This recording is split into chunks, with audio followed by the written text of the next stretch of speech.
Herkese merhabalar. Ben Tuğba. Kanalıma hoş geldiniz.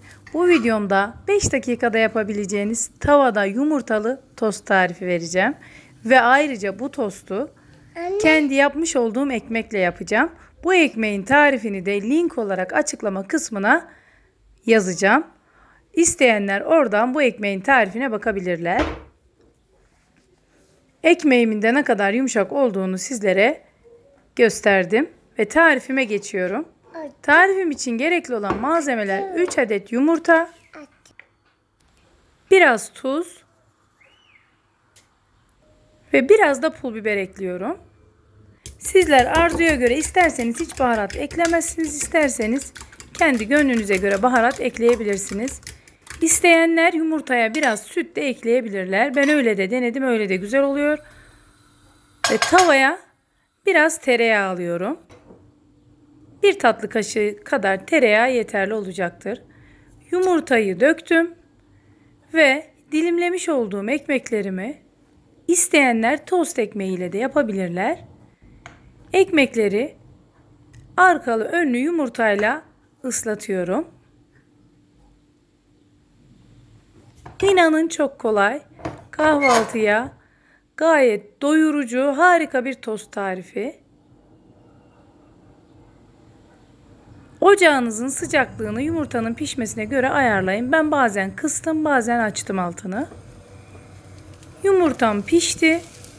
Kenarlarını videoda gördüğünüz gibi kaldırıyorum.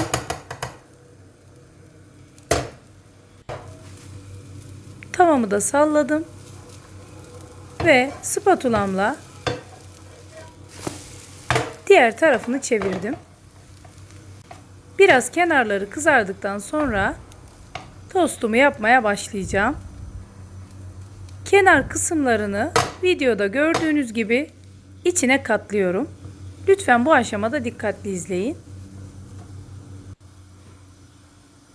İçerisine kaşar peynir koyuyorum. Doğramış olduğum salamları ekliyorum. İsteyenler sucuk da kullanabilir. Biraz da kırmızı kapya biber ekliyorum. Yeşil biber de gayet güzel olur. Ve ekmeğin diğer kenarını bu şekilde üzerine katlıyorum. Bu şekilde 1-2 dakika daha ters düz ederek tavada tostumu pişiriyorum. Videomu buraya kadar izleyenlerden ve beğenenlerden yine yorum bekliyorum. Ve tostum neredeyse hazır olmak üzere. Birazdan iç kısmını da sizlere kesip göstereceğim. Yine güzel bir videonun sonuna yaklaştık. Beni izlediğiniz için çok teşekkür ederim. Yeni tarifte buluşmak dileğiyle. Hoşça kalın, afiyetle kalın. Her şey gönlünüzce olsun.